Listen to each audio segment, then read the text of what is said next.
Hi everyone, I'm Stan from Eagle Vision. I'm here again with Stan Kontos from Star Pharmacy and Solve Results. And we're talking about mindset for success and understanding what happens in the times of crisis and the transfer of wealth that happens.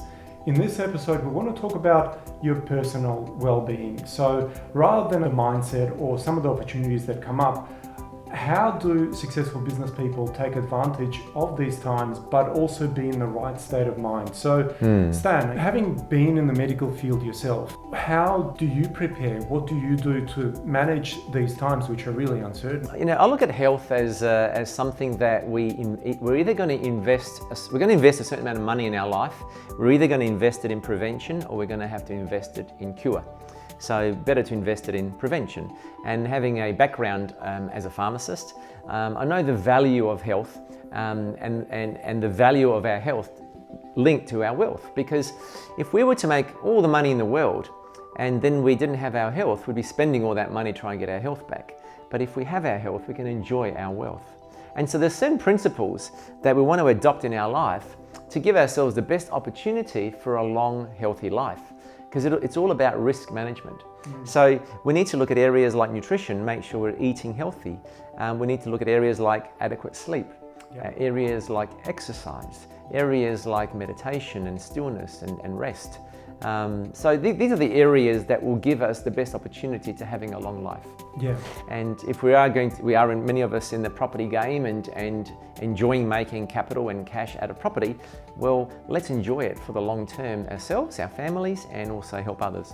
I understand. And when you talk about meditation, how have you applied that practice through the many years and cycles that you've been through? Meditation to me is knowing how to still my mind and create peace. And so it's really about just not indulging in thought. And thoughts will come, but just learning to dissipate them so we have stillness. When we have stillness and we have inner peace, we can actually rejuvenate ourselves and increase our energy. So we might have a 15-minute meditation and come out of it and feel like we've slept for 2 or 3 hours. Feel really good. Yeah. How long have you been meditating for? I actually don't know, but I know it's been well over a decade. It could even be 20 years. I've always been someone that has been intrigued with resting and giving my mind peace. Yeah. So I'd say formally meditating in terms of every day having a 15-minute, 20-minute session, locked into my diary. I'd say it's been a few years. Yeah, and it does wonders. Yeah, I've heard that it's been a very powerful method of stilling the mind for many people. So yeah, that's great. All right. And so once you've done that and you've looked after your body properly, what happens then? How do you then maintain longevity, I guess, through the times?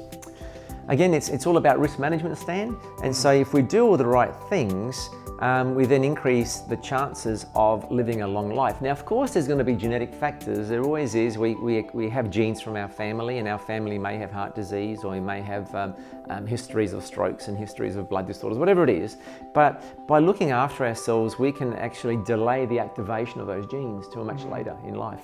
Yep. And so we have a higher quality of life as well as quantity of life. Yeah. And imagine, as you create more capital and more income and you're able to enjoy it, you're able to travel, of course, when the time comes when we can travel again, you're able to travel and you're able to enjoy the good things in life because you have the health to do so. Yeah, very good. Yeah. Look, that's all that we sort of want to talk about, longevity and personal well-being in this episode. Look forward to seeing you again for the next one.